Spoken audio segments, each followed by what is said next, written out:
முதல் வாசகம். இஸ்ரேலின் அரசராகிய ஆண்டவர் உன் நடுவில் இருக்கின்றார். இறைவாக்கினர் செப்பனியா நூலிலிருந்து வாசகம். அதிகாரம் 3 இறைவசனங்கள் 14 முதல் 18 முடிய. மகளே சீயோன், மகிழ்ச்சியால் ஆர்ப்பரி. இஸ்ரேலே, ஆரவாரம் செய். மகளே எருசலேம், உன் முழு உள்ளத்தோடு அகமகிழ்ந்து அக்களி. ஆண்டவர் உன் தண்டனை தீர்ப்பை தள்ளிவிட்டார். உன் பகைவர்களை அப்புறப்படுத்தினார். இஸ்ரேலின் அரசராகிய ஆண்டவர் உன் நடுவில் இருக்கின்றார். நீ இனி எந்த தீங்கிற்கும் அஞ்ச மாட்டாய். அந்நாளில் எருசலேமை நோக்கி இவ்வாறு கூறப்படும்: சீயோனே, அஞ்ச வேண்டாம், உன் கைகள் சோர்வடைய வேண்டாம். உன் கடவுளாகிய ஆண்டவர் உன் நடுவில் இருக்கின்றார். அவர் மாவீரர், மீட்பு அளிப்பவர். உன் பொருட்டு அவர் மகிழ்ந்து களி கூறுவார். தம் அன்பினால் உனக்கு புத்துயிர் அளிப்பார். உன்னை குறித்து மகிழ்ந்து ஆடி பாடுவார். அது திருவிழா காலம் போல் இருக்கும். உனது துன்பத்தை அகற்றிவிட்டேன், ஆகவே இனி நீ இழிவடைய மாட்டாய். இது ஆண்டவரின் அருள்வாக்கு. இறைவா, உமக்கு நன்றி. பதிலுரை பாடல். இஸ்ரேலின் தூயவர் உங்களிடையே சிறந்து விளங்குகின்றார். இறைவன் என் மீட்பர், அவர் மேல் நம்பிக்கை வைக்கின்றேன். நான் அஞ்ச மாட்டேன். ஆண்டவரே என் ஆற்றல், அவரையே பாடுவேன். என் மீட்பும் அவரே. நீப்பருளும் ஊற்றுகளிலிருந்து நீங்கள் அகமகிழ்வோடு தண்ணீர் முகந்து கொள்வீர்கள். இஸ்ரேலின் தூயவர் உங்களிடையே சிறந்து விளங்குகின்றார். ஆண்டவருக்கு நன்றி செலுத்துங்கள், அவர் திருப்பெயரை போற்றுங்கள். மக்கள் இனங்களிடையே அவர் செயல்களை அறிவியுங்கள். அவர் திருப்பெயர் உயர்க என பறைசாற்றுங்கள். இஸ்ரேலின் தூயவர் உங்களிடையே சிறந்து விளங்குகின்றார். ஆண்டவருக்கு புகழ்பா அமைத்து பாடுங்கள், ஏனெனில் அவர் மாட்சியரும் செயல்களை புரிந்துள்ளார்.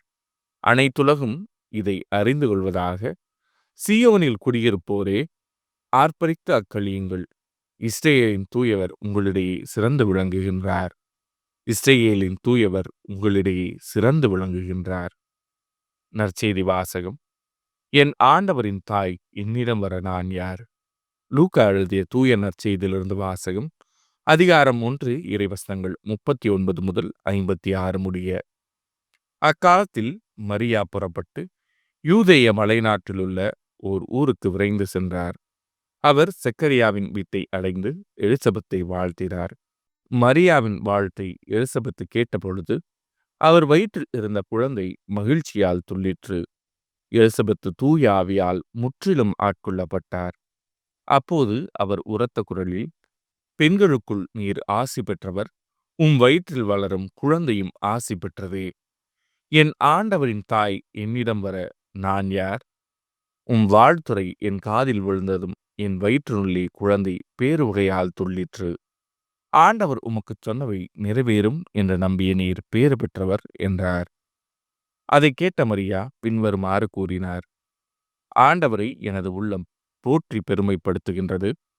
என் மீட்பராம் கடவுளை நினைத்து எனது மனம் பேருவகை கொள்கின்றது. ஏனெனில் அவர் தம் அடிமையின் தாழ்நிலையை கண்ணோக்கினார். இது முதல் எல்லா தலைமுறையினரும் என்னை பேறு பெற்றவர் என்பர். ஏனெனில் வல்லவராம் கடவுள் எனக்கு அரும்பெரும் செயல்கள் செய்துள்ளார். தூயவர் என்பதே அவரது பெயர். அவருக்கு அஞ்சி நடப்போருக்கு தலைமுறை தலைமுறையாய் அவர் இரக்கம் காட்டி வருகிறார். அவர் தம் தோள் வலிமையை காட்டியுள்ளார். உள்ளத்தில் செருக்குடன் சிந்திப்போரை சிதறடித்து வருகிறார். வலியோரை அரியணையினின்று தூக்கி எறிந்துள்ளார். தாழ்நிலையில் இருப்போரை உயர்த்துகிறார். பசித்தோரை நலன்களால் நிரப்பியுள்ளார். செல்வரை வெறுங்கையராய் அனுப்பிவிடுகிறார். மூதாதையருக்கு உரைத்தபடியே அவர் ஆபிரகாமையும் அவர்தம் வழிமரபையும் என்றென்றும் இரக்கத்தோடு நினைவில் கொண்டுள்ளார். தம் ஊழியராகிய இஸ்ரேலுக்கு துணையாக இருந்து வருகிறார். மரியா ஏறக்குறைய 3 மாதம் எலிசபெத்தோடு தங்கியிருந்த பின்பு தம் வீடு திரும்பினார். இது ஆண்டவரின் அருள்வாக்கு. கிறிஸ்துவே, உமக்கு புகழ்.